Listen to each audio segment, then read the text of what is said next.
You mentioned important announcements. Yes, I guess I'm very honored and grateful that I have been selected as the recipient of the Carol M. Perry Educator of the Year Award for Orlando Hamcation, and that was announced last night.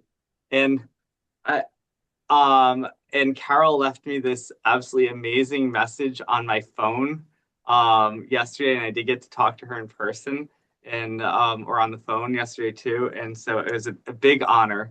So I think I talked to Rachel. It's very, very, very likely that we are going to go in person to Hamcation, and so if I'm going in person to Hamcation, I think we should do a all-out table and booth and the whole nine yards. So should start. I have, Volunteer. yes, what's that? I volunteer. So that's great. So Bob volunteers. I imagine there's other people on this call who will volunteer. And maybe I'll be there. I'll Bill be there. volunteers, Ed volunteers, and Gary volunteers.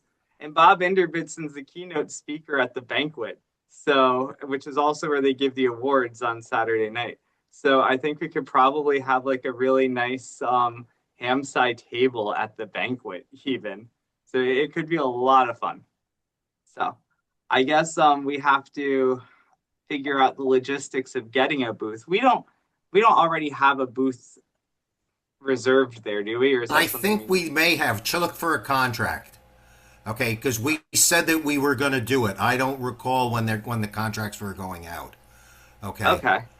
Yep. It, Yeah, but I would if double you check with them because I think because they did call. Oh gosh, in the fall. Yeah, it's all I guess maybe a little bit running together, or maybe right after. I guess late spring, and we said that we would do it, and then they said they would get a contract out.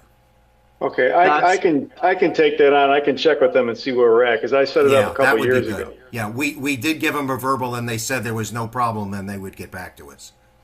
that's wonderful. And if there are any fees associated with that, you can just email Salisa, CC me, and we can handle that.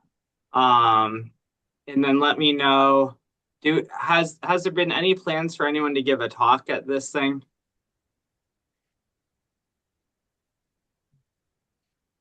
No. Not I do yet. not yet. So they sent me the email of a forum coordinator person. I can email him and ask if there is any forum time available or if it would make sense for us to go in. If there is, great. And if not, we can have a really nice table or a really nice booth and we can go from there. So Well, that's a first of all, congratulations, and just thank you. a word of advice. I was watching the Ham Nation podcast last night when the Hamcation officials were on, and they said that is one. It's February 14th, so it's Valentine's weekend. So Yes. you may have to spend some capital to get your significant other to let you to go. But the more important thing is that's also the Dayton 500 weekend. So Oh wow. supposedly hotel rooms at a real premium there. So if anybody's thinking about going, we should make pretty quick plans from what they said. That sounds wonderful. I was aware of the first one already, and Rachel and I already talked about that. So I think she's all on board. I think she's even planning on, doing her magnetometer presentation. So the other part of it is Rachel last year wrote an internal research grant at Scranton to help, to get her like participating in the magnetometer project. And so she's been working with another professor here and with me and Majid on the magnetometer. And so she actually needs presentations, to fulfill her grant. So we're kind of viewing this as an opportunity to go together. She can present some magnetometer things and be there, and I can, do radio things, and we can all have a really nice time. So it should be nice. So yeah, I'm very excited. But that's good to know about the Daytona 500 too.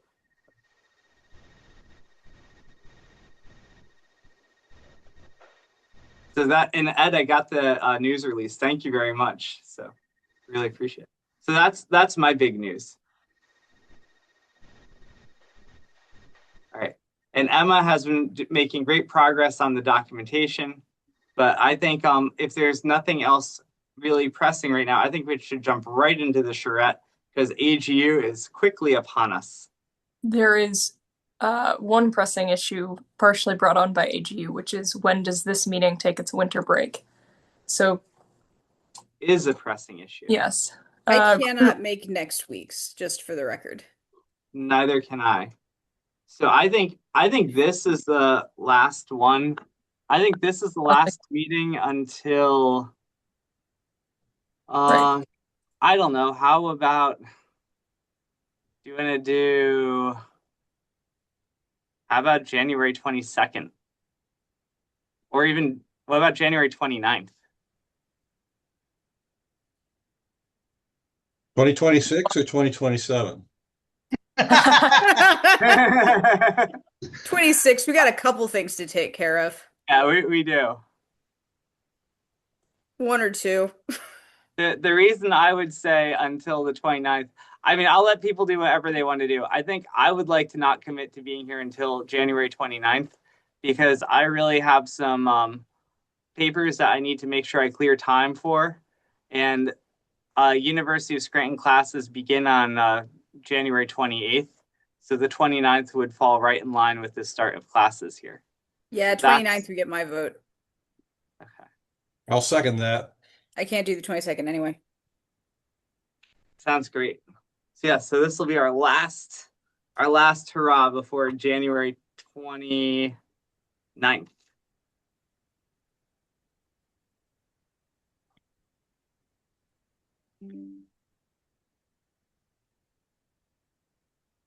Okay.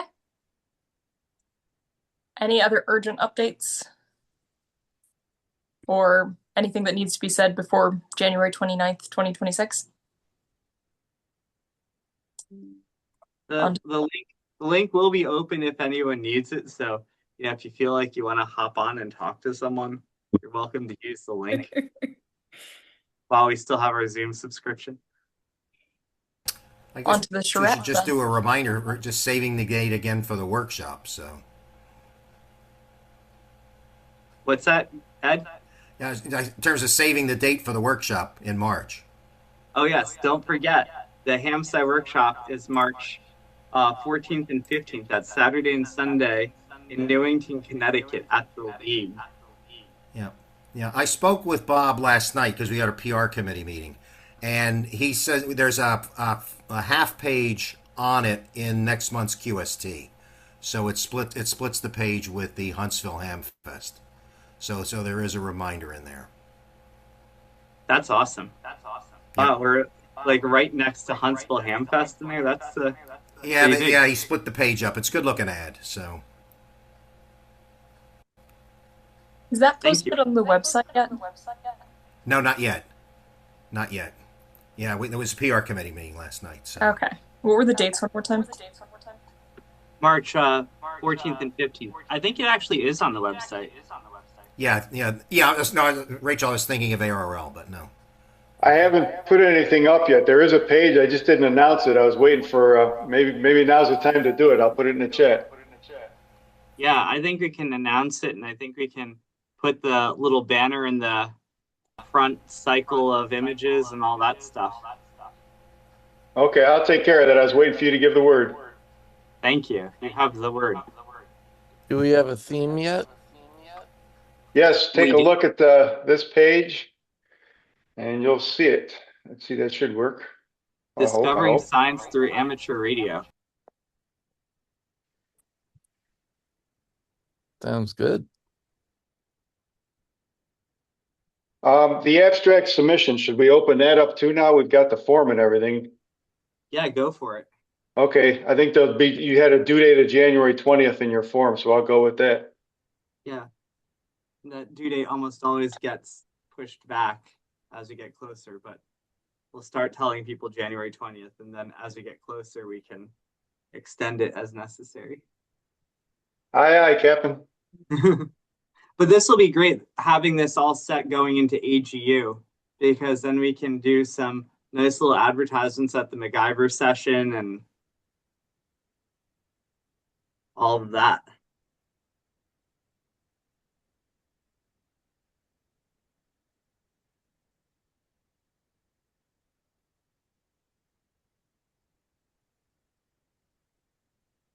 Okay. Any other announcements, questions, comments, or concerns? All right, Christina, take it away. Oh, all right, thanks. So I guess actually this is a little bit of an announcement, and I should have jumped on it earlier. I know that you've got a link to the MacGyver page, which I'm going to put in there, but just keep an eye on eos.org. There is a an article that's going to be coming out about the MacGyver sessions, and the personal space weather station mention is very nice. I went over it with the author. So, that should be out. They're trying to get it out by fall meeting online. So there will be sort of a summary of what that is and how, it was in hydrology and then we brought it into space weather. One thing I was trying to figure out, I was talking with Gary about this last night. I've been trying to sort out who uh came up with the backronym for grape because folks may recall that the we originally started using the word grape in 2019. It was coined at Tapper 2019, and I remember it being coined because it was a conversation with me, Skylar, Katie9JPX, and Rob AC8YV that one came out of. But the backronym, the first person I can find who used it was Don, KB2YSI, in a HamSCI email last October, October 2024. So, for great radio amateur propagation experiment. We Um, we did discuss it during this meeting, and for the record, I wanted it to be recursive, but I can probably find it in the Grape amateur radio propagation experiment. yeah, I would have been in favor of that. I would We, have. we I can was change. overruled, I don't Ah. know. We can but still change it. it It's is not. somewhere in the Well, minutes. I managed to keep them from like putting it into the EOS article, because I was like, the story is too complicated. Yeah, So the project is called that, right? And I was like, not, no. well, and I get comments that read are they're always just like, "Oh, you meant to cap all caps great because it's an acronym," and I'm like, "Well, it wasn't It's an acronym complicated. first, It's so it's not it, like." it's bordering what we call a tortured backronym. Yes. Yes, I I don't feel like suppose. I don't feel like it's terribly tortured. I feel like No. it actually works pretty well. No, it's perfectly fine. I actually think of it as like how you can go to hamsci.org/charrette and it doesn't matter whether you put in one R or two. It'll still take you to the same page. It's like either one of them is an acceptable spelling. Yeah. Um, because that is it is a bit of a pet peeve of mine when people capitalize ham as though it's an acronym. So, Yes. Yeah. this way we get around that, capitalize it or don't. And it's sort of the way that I've been contextualizing it is like you have the umbrella that is personal space weather station, and then acronym GRAPE covers Grape 1.0, Grape 2.0, etc. Like that's like the type of data. So anyways, I'd like to be able to put attribution on the page. I need to email Don, but if anybody has any particular memories of coining it, then definitely let me know. Okay, so on to charrette things. Let me just get the tab pulled up here. So, Bill, this is gonna be your show at AGU, really. Because I know that for the abstracts, I had put in one sec, just getting things pulled up. HamSCI. There we go. I'm gonna do the science traceability matrix and the review of the network, and then you were gonna present the charrette feedback and other things, correct? Well, I guess I'm a little bit wondering on I can do that if we're going to assume that the audience already knows all about HamSCI, and I guess we can assume that, can't we? Mm-hmm. We only get So, about what, 8 minutes for the talk. right. Um, One of the things we can do with this talk is I can bring lots of HamSCI newsletters, and we can hand them out to people as they walk in the door. And in the in between of the session, like, I'm one of the co-conveners. I can help provide context. So let's just take a quick look at the stuff that we are presenting. Yes, this is this year. Okay, where am I? So this one is mine, and then this one is yours. Yeah. So Yeah, if Christina's talking before you, Bill, you can just assume that people know what HamSCI is. And yeah, so I have the 8:30 to 8:40 slot, and you have the 8:50 to 9 o'clock slot. So I think do they put in 10 minutes seems like a lot of margin. I don't know if there's a talk between us. Let's have a quick look. I don't think so, but Okay, then they might just have it set up with margin in that. And this is gonna no, be there has to be no. There's not a 10-minute gap between talks. There has to be something. 283. Yeah, so this is in the MacGyver session. Let's see, they there's should be something's missing. listed.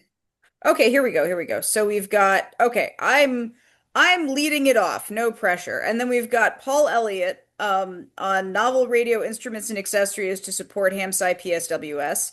And then we've got developing new and novel ways to access and analyze HamSCI data. And then we'll just go through the whole list because it looks like we've basically done I'd say we've done a takeover of this session, but we also sort of created this session. It's like it's all one crew. So we've got Mary Lou, then we've got Gwen, then we've This got is actually going to be Nathaniel, Rob.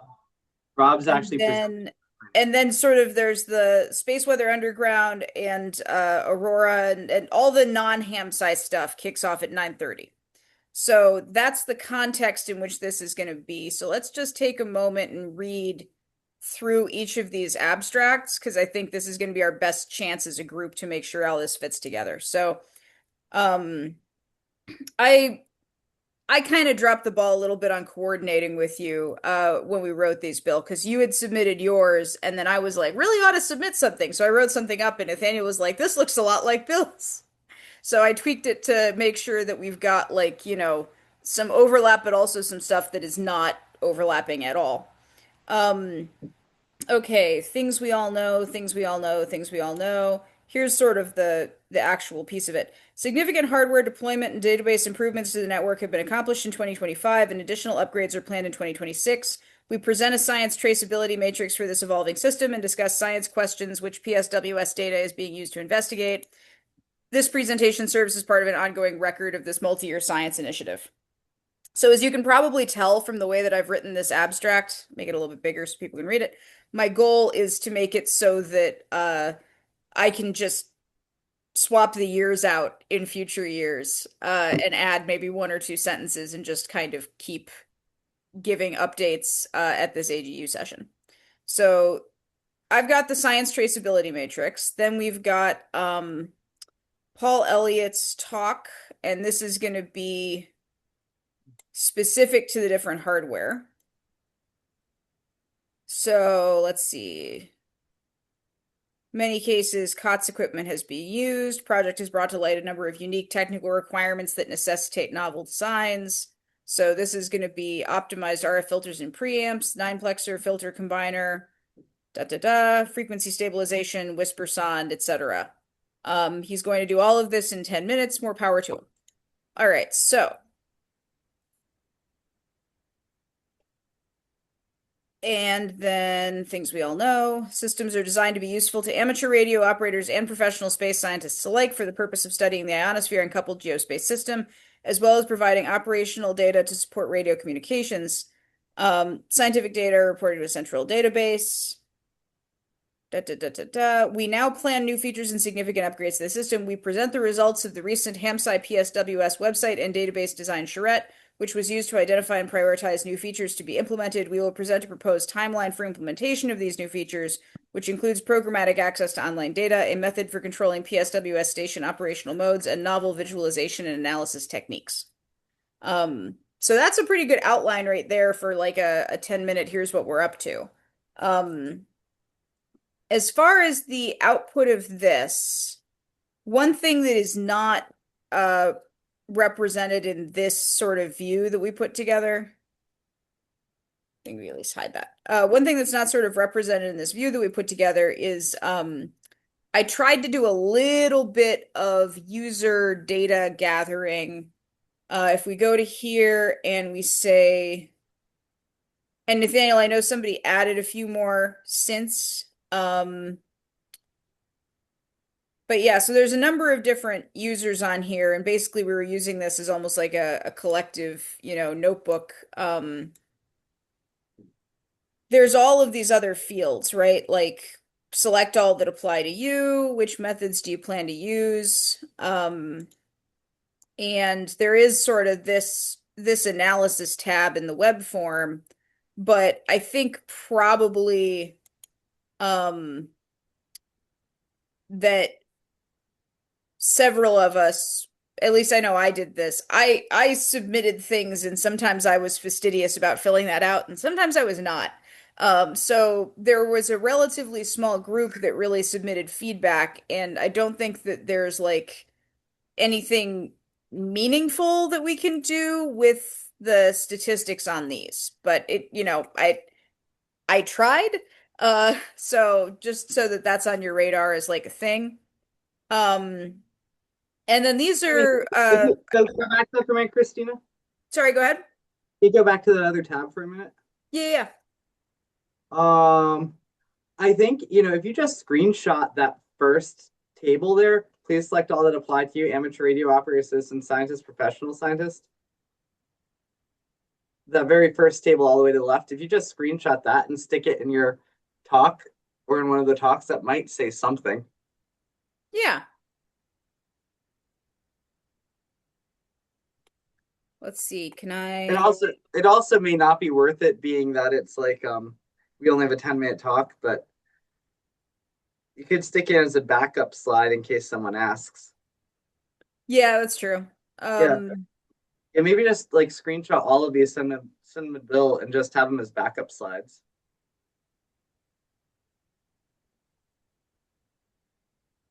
Yeah, I can also download this data and send it to you, Bill. I don't know if there's a form that you'd prefer it in. I also I don't know think where just my Zoom window went. I agree with you that like it doesn't present a lot of information, so I just think you just screenshot it. It just kind of gives a flavor. Yeah, just to be like we asked. Um, Yeah. so well, you know how earlier I was saying that like Zoom has come up with new and exciting bugs? So the view of all of you is now flickering in the center of my screen on top of this browser window. Um, and I'm gonna, Rachel, somebody who's got admin, can you kick me off screen share? Because I can't kick myself off screen share, but I think screen share is breaking everything. There you go. Thank you. All right. All right, that's much better. Let's try this again. So, some things we've sort of got like the charrette and what questions were asked, and honestly, just talking through this is gonna take a couple of minutes. And then these are all the categories that we came up with. I think I want to say that this was the meeting 2 weeks ago, 1 week ago, 2 weeks ago. I think Nathaniel, you were out for that one. Yeah, I think And we just went in and we moved everything from like the, general ideas in tray column. Hang on, let me just drop a link to this into the chat, assuming that doesn't break everything. It broke everything. Kick me off screen share again, please. I'm sorry. I guess I shouldn't try to use Zoom the way that I'm used to using Zoom. Ah, much appreciated. All right. That ought to do it. Um, Let me know if that view doesn't work for anybody. it's good. I shall attempt this again.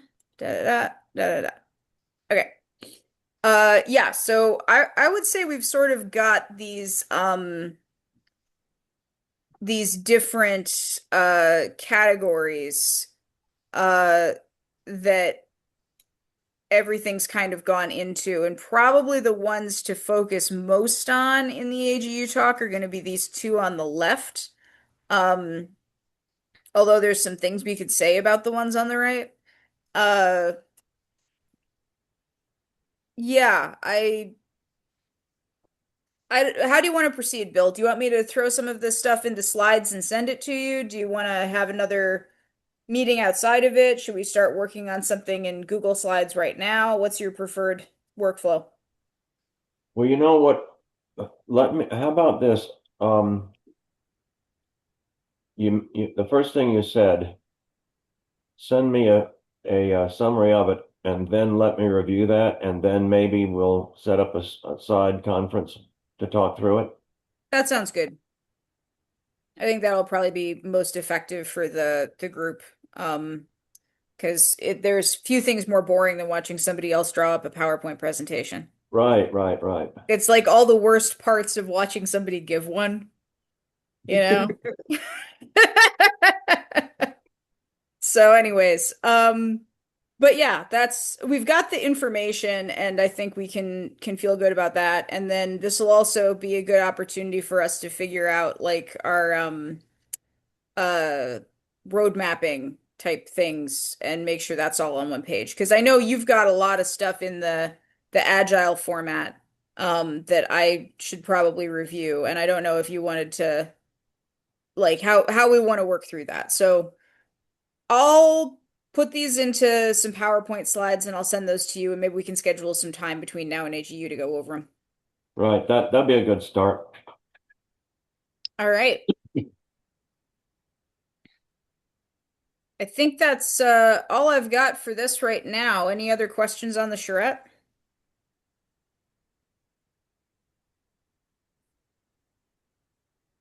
I think this is really good. Cool. Back to net. Thank you. Back to Rachel. I would propose to net control on net permission to speak. Oh, go right ahead. Thank you. So net control, I propose that Emma give an update on what she's been doing with personal space weather station assembly and documentation. Emma, is this the thing that you are willing to do, or is this the thing you made? No. Okay. I can do it. It's just I've just been not a lot for me to talk about. I feel like I've just been working on setting up the system, making sure it all works, and beginning the documentation. I think you should explain exactly what you're doing with the setup. Okay. And I think you should also show them what you are doing with the documentation and the wiki and things like that. So just hop on the Zoom then. Yes. We'll give her a minute to get her thoughts together. So while she's getting her thoughts together after being put on the spot, we can have some general chit chat. Could you sorry, could you resend me the Zoom link? I haven't, since I've just been joining from here. Actually, while we're waiting for her, why don't we hear from Dave, Witten, and Jackson? They can just give a verbal description of what they've been doing. Well, we've been trying to get Jackson. I hope you can hear me.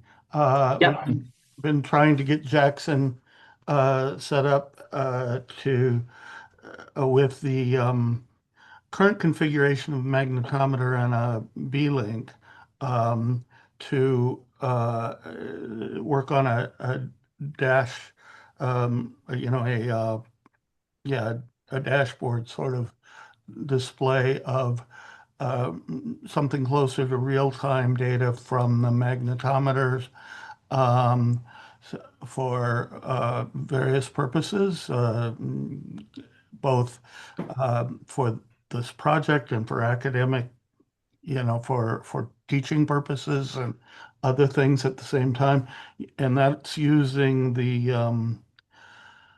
I2C link that allows us to use the existing magnetometer boards with the B link because it's pretty hard to get an I2C on a PC type unit. But this is really it's there's not too much to it. It's really a translation unit from Paulo robotics that seem to be pretty well suited, and but it's kind of set on a little board that easy to um, makes it easy to use the existing boards. Um, and I don't know if had any time to do anything since yesterday. Quite possibly not. I also don't.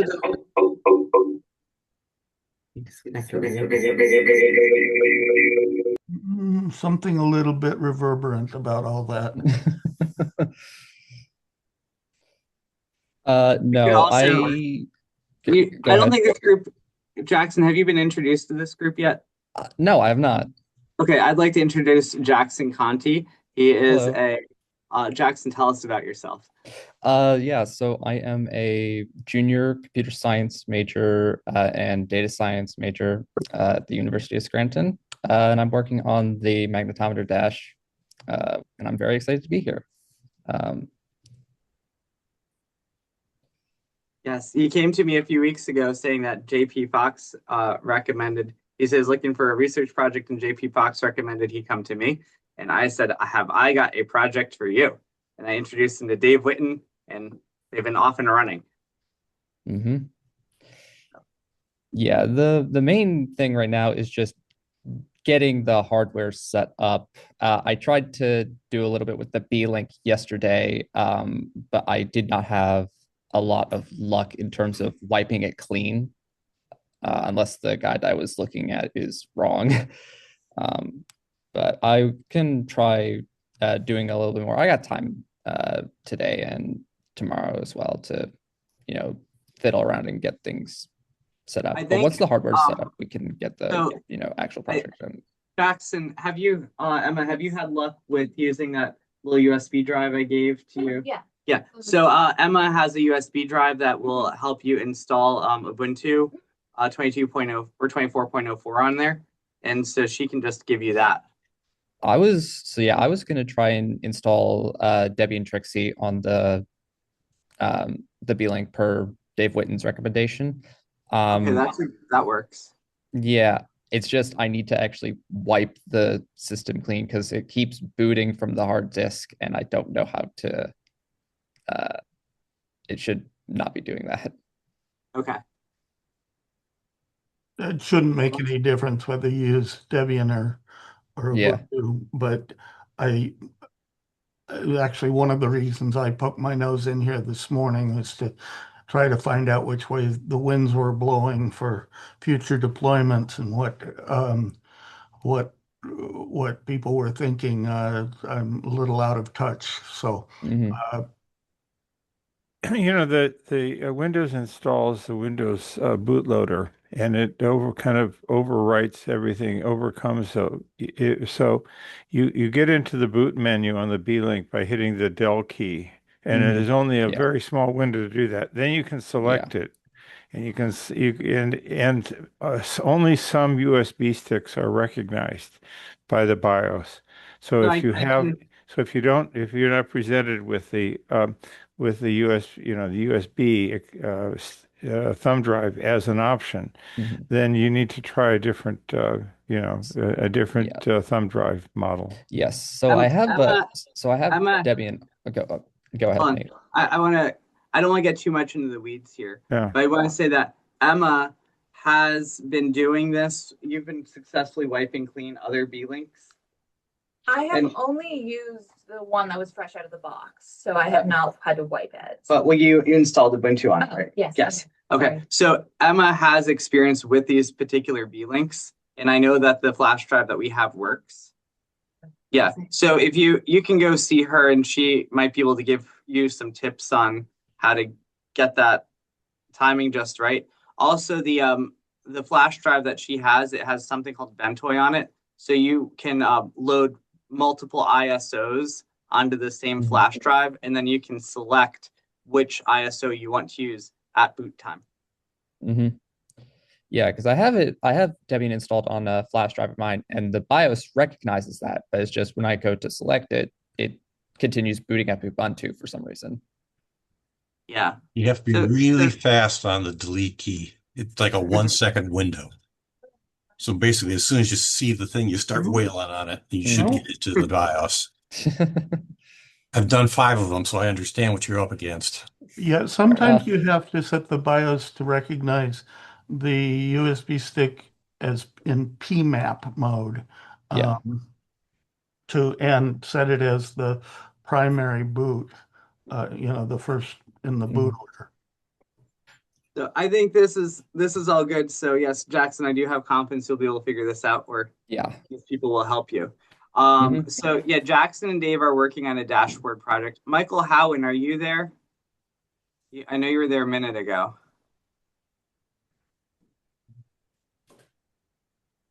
Yes, sorry. So Michael Howen has also done some amazing work this week with dashboards and with determination between WWV and WWVH. I'm going to have Emma talk next, but after Emma gives her overview of what she's doing, Michael, would you mind giving a quick overview to the group of what you've done this week, what you showed on Monday night? I can give a verbal overview. Showing what I did on Monday night is not going to be possible at this moment because I've been refactoring the software. So, okay. But I can give a quick verbal overview.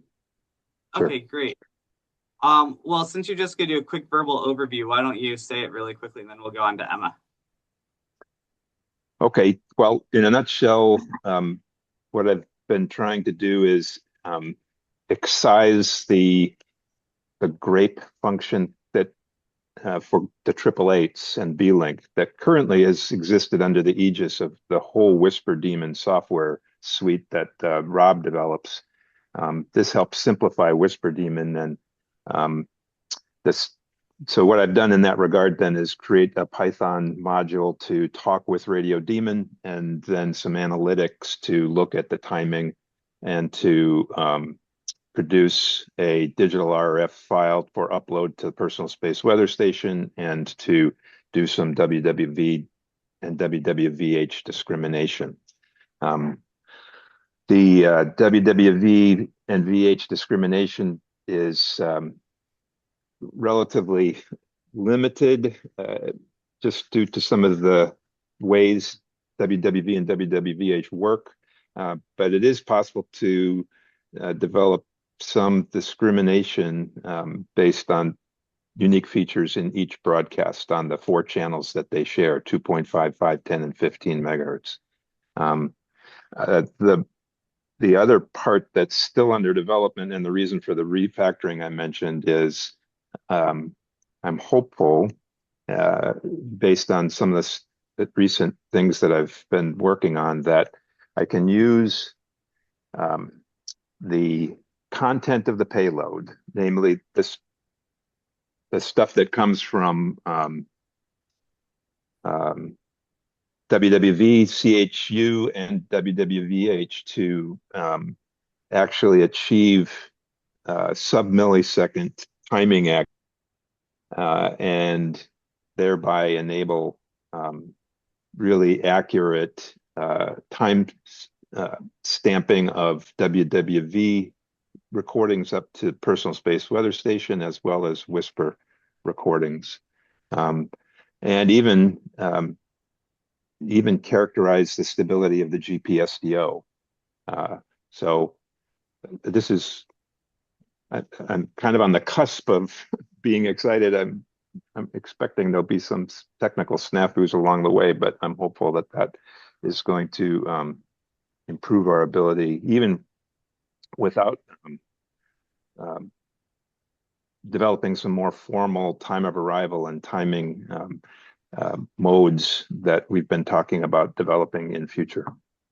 So in a nutshell, that's what I've been working on. Hopefully I'll have the website, both the software and the web user interface for this up and running in a few days. Back to net. Thank you, Michael. That sounds fantastic. In the demo he gave us on Monday night, showed a really nice UI. I think this is going to be a really a big boon to our project in the future. So, and now let's go over to Emma to get an update on what she's been doing. Sorry, is that sharing? Okay, yes, it is. Perfect. So what I've currently, my main project right now is working on all of the documentation for the PSWS project. And so what I've currently been doing for the past week or so, I was working on configuring Whisper Daemon on a B-Link here at the U. And now that I've successfully got that running, I am working on writing the documentation for this. And I have set up on GitHub using a GitHub wiki, kind of where I'm going to put all of the documentation here. I've got, like, for example, this is a little bare bones because I was just working on formatting this. Right now, kind of a general overview of the project, what will be necessary. Sorry?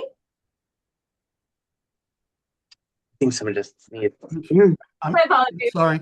I'm sorry. No. I was making sure I wasn't talking over someone.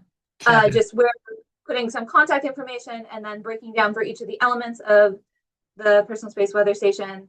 And my current plan is going through, I was using Jeremy McLinch's documentation for my own configuration, and I'm planning on taking that and both condensing and clarifying it, especially from the perspective of someone. I have a background in much more theoretical side of physics and observation rather than the hands-on instrumentation. So I'm trying to make sure, I think from that perspective, I'm doing a lot to make sure the clarification, everything's clear for someone who also may be coming from a background like my own. But yeah, that's currently where I'm at. My plan is to have this written out, do my own couple rounds of editing, have someone else looking at it, have Nathaniel look at it, and then planning to take this and run everything alone, just using this to make sure it works, and then moving on to each other element of the project. And I'm hoping to be able to add things like a FQA section, more the contact information, stuff like that. Sorry, I just spat words out.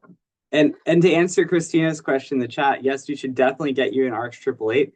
I think the ideal time would be as soon as Emma is done with her first draft, her first usable draft of this, then I think we should. Emma's going to put a bomb on there too, bill of materials. And yeah, I mean, when the jargon goes over my head a little bit, I was like, I'm doing a what? Yeah, BOM is a bomb. It's bill of materials. Yeah. So you can put a bill of materials on there too. And then Christina, if we have you basically follow the instructions on there, you can help dog food these instructions and make sure that they are answering all of your questions. Yes, that would be really helpful for me because of my own blind spots when looking over things I've written. You've got a fantastic start on this. This is wonderful. Thank you. Christina, you're muted. I was gonna say, Emma, it's a little hard to hear you. But yeah, that all sounds good. One thing that so obviously we have the hamsci.org site. There's also the option to this is in the GitHub wiki. Yes. I guess that you have here. Mm-hmm. Because we could also use GitHub pages and then just have everything like it reference, the readmes is another option.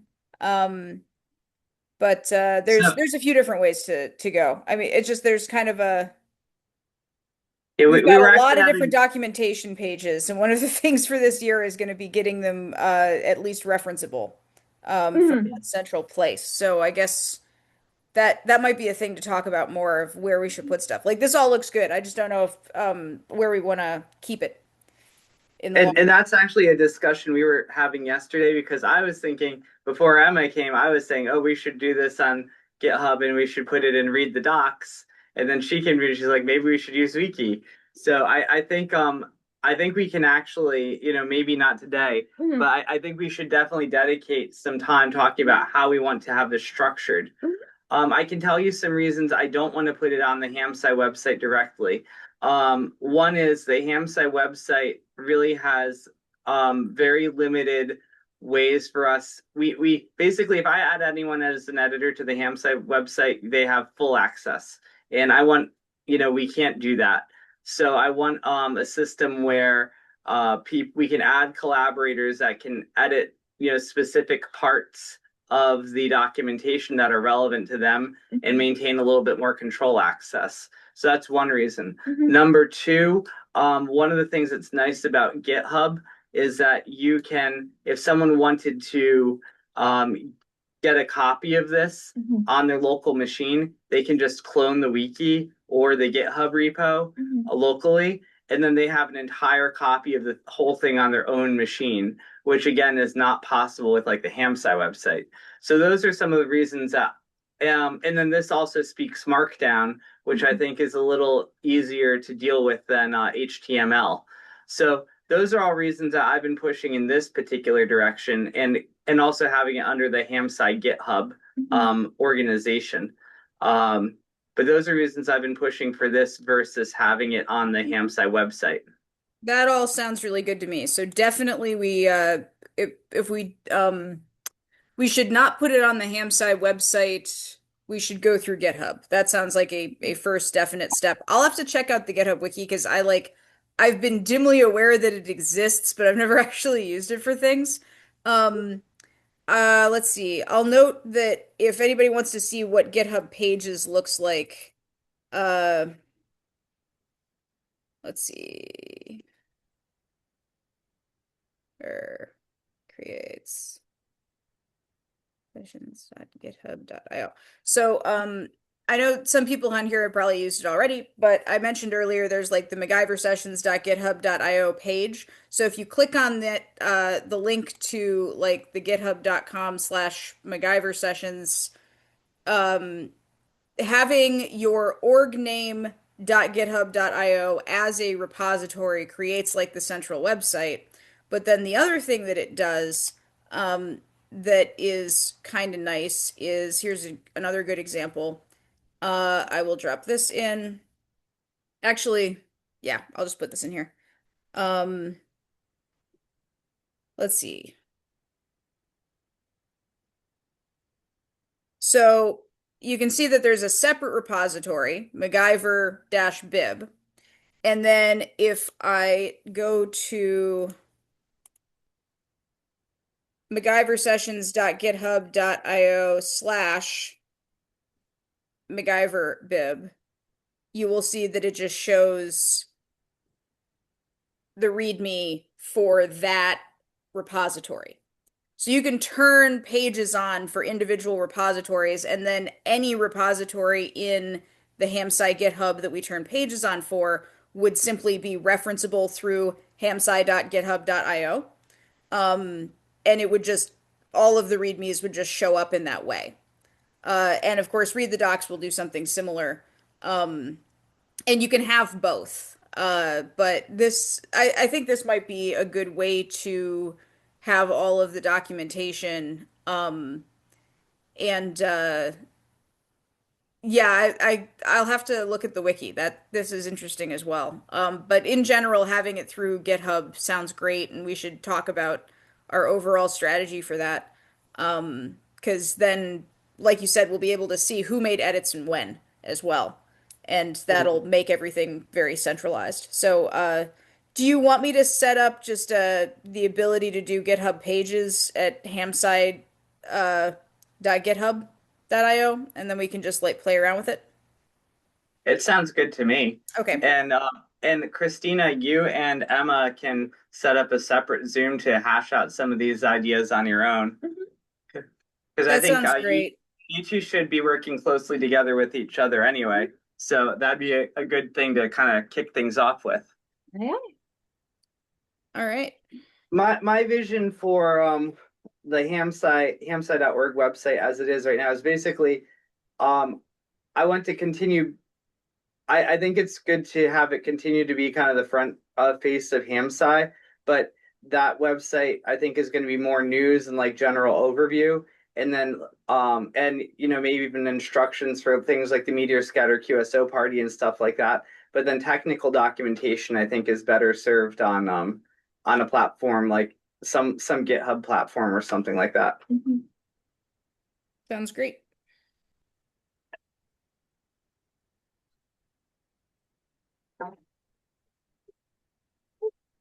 I think that's all we have for which I think that's a lot. I mean, to say that's all we have, I think that's a lot. Maybe we should have turn it over to Gary, who can make another plug for the MSQP in the informal session this afternoon.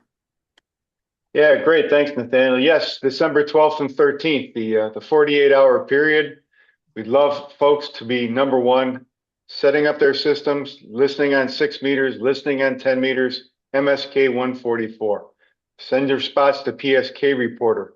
Not necessarily only during that 48-hour window. I mean, data is data, right? For a day or two before to a day or two after. So we can collect a lot of good meteor scatter data and see how 6 and 10 meters react. Ed's about to send out a press release and remind the rest of the world that we have a lot of activity in a couple of weeks.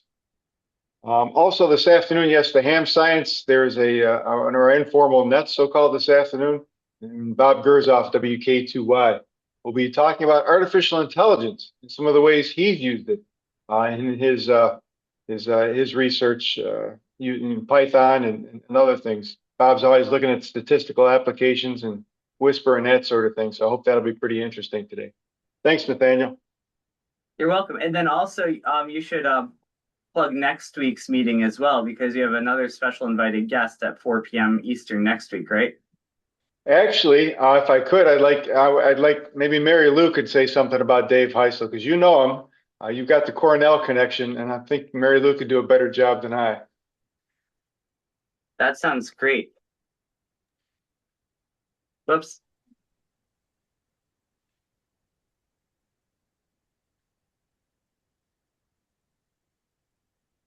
Okay. Had to press the button several times to unmute. All right. So yes, I've met Dave Heisel at Cornell. He does really high-powered radars. He has the one in near Lima, Peru, which looks like a jungle gym run amok. And then he works with the HARP people in Alaska as well, which is another jungle gym run amok. And is very interested in both the equatorial part, the equatorial plasma bubbles, and also the aurora part from the Alaskan group, and just trying to figure out what's going on in the ionosphere. But he also showed me something I thought was really intriguing that he had just gotten, and that is radar pictures of the ion trails of meteorites. And you could watch it on, I guess, a 1 second or even quicker cadence. You'd see this little thing, and then it would grow a tail, and then it would move, and the tail would get longer, and then it would move, and the tail would get longer. So you could see the ionosphere's ionized trail coming about in real time. It was very cool. That's awesome. He's really excited about us doing something with meteor scatter. And these little tiny bits of material that come from outer space or come from somewhere in the solar system and are always coming through our upper atmosphere, and they make these ionized trails, which are very long, skinny triangles, very long and skinny, and last for a couple of seconds, and that's all. Um, and then they go away, but they can be used for reflection and communications, and he thinks it's very cool too. So he was eager to talk to us. We'll see what happens. That's very exciting. Thank you, Mary Lou. Well, I think that brings us to the top of the hour, so I'll send it back to Net Control. Any other questions, comments, or concerns? Just a quick comment. I have got the data for the 2024 Great 2 systems imported into PSWS with plots for them. They're plotted. So now bear in mind there's a lot of what I have prioritized is getting the 3-band high res stuff imported. There's also CSV files that are produced by FL Digi. That's a lower priority. It can be put in there, but anyway, so anyway, I just want to mention that piece of work is completed. So that was an exhausting 7-month effort. But anyway, we've got techniques in place to automate that, so it shouldn't take that long next year. So I got to get those hard drives back and start getting ready to format them to send them out probably in January. So back to net. So the CSV files that FLDigi creates on the Grape 2 are in the database then? Most of them are not. I imported a bunch of them as a demonstration to verify that I could do it, but I had to focus on getting the hard stuff done first. Okay. Because all of We my have the plotting data. software is going to be dependent on those Yeah. files. The data, I have the data, it's just not cross-referenced in the database and all of that. So. Oh, okay. So you have it, but you don't have it. Yeah. Okay. Yeah, I mean, I have it, but you can't get it. Yeah. Yeah. So back to net. All right. Any other questions, comments, or concerns? Because if not, I will see you all in 2026. Happy New Year, everyone. 73, all great holidays. 7-3. Thank you, 7-3. 7-3. Everybody have a good holiday. Thank you. You too.